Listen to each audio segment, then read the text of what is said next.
ሰላም ሰላም የተወደዳችሁ የእግዚአብሔር ቤተሰቦች የእግዚአብሔር ሰላምና ጸጋ ይብዛላችሁ። አንድ መልካም ዜና ይዤላችሁ መጥቻለሁኝ።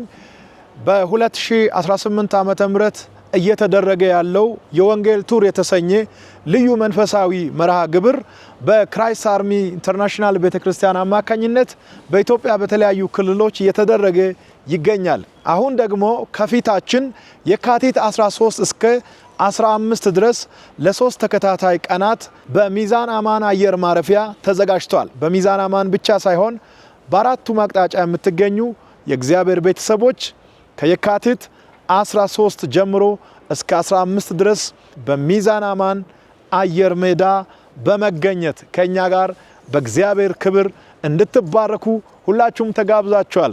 በእለቱ እኔም ወንድማችሁ በዛ ቦታ እገኛለሁኝ። ሌሎች ደግሞ በዝማሬ የሚያገለግሉ እግዚአብሔር ቀብቶ ያስነሳቸው ሰዎች ከኔ ጋር አሉ።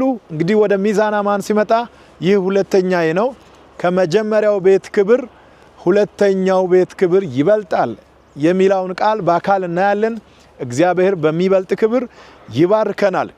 ከዚህ ጋር ተያይዞ የካቲት 15 ዕለተ እሁድ ከማለዳው 12 ሰዓት ጀምሮ እስከ 2 ሰዓት ድረስ በሚዛን አማን ከተማ በዋናው ጎዳና ላይ ወንጌል ለሕይወት ስፖርት ለጤንነት የተሰኘውን ልዩ መርሃ ግብር በሚገርም ሁኔታ እናካሂዳለን። በዚህ ልዩ መርሃ ግብር ከጠዋቱ 12 ሰዓት ጎዳና ላይ በመገኘት ስፖርታዊና የተለያዩ እንቅስቃሴዎችን የምናይበትና የምናከናውንበት እንዲሁም ደግሞ ጎዳና ላይ ወንጌል የምናውጅበት ልዩ ጊዜ ይኖረናል። እንዳትረሱ።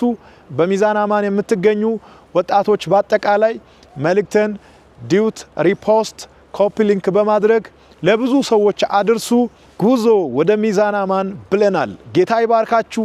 የካቲት 13 አርብ፣ 14 ቅዳሜ፣ 15 እሁድ ሚዛን አማን እንሆናለን። እግዚአብሔር ኢትዮጵያን ይባርክ። ሻሎም።